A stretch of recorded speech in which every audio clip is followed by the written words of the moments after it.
The lawmakers worked late into the night voting to move forward on a bill that bans discrimination based on sexual orientation.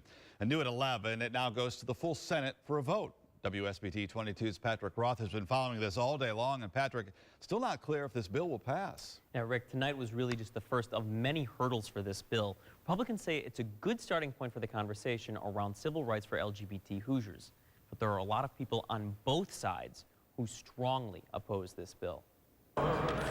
It was a long day's journey into night as the Senate Rules Committee debated two bills on extending civil rights protections. Senators heard more than 4.5 hours of testimony. In the wake of the 2015 RFRA debate, Indiana must take action to restore its good name and reputation as a welcoming place for all. A vote for Senate Bill 100, Senate Bill 344, or any other bill that makes sexual orientation and gender identity a protected class is a vote against religious freedom.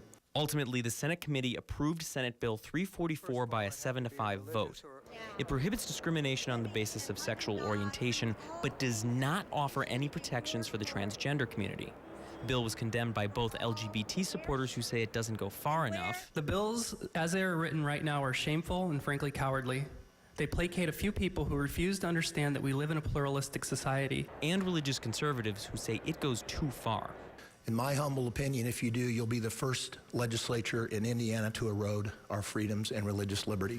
Well, Republicans argue this is a good first step. Democrats say it won't be enough to repair damage from last year's RFRA debate. There's no such thing as almost equal rights. That doesn't make any sense.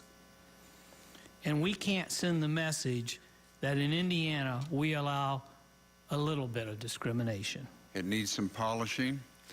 And for me, I trust the heart of Travis Holman, Senator Holman, and I trust the ability of this body, my brothers and sisters in the Senate, to get it right.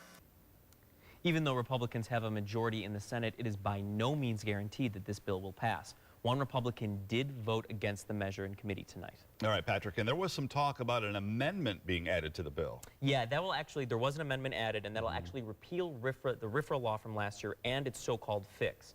Now, it would be as though RFRA had never been enacted in the first place, and we go back to the law that we had back then. And both LGBT supporters and religious conservatives are very worried about where that leaves the state moving forward. Still a long way to go on this is by no means over. Yeah, this is a long way to go. A lot of work to do. Yeah. All right, Patrick, thanks.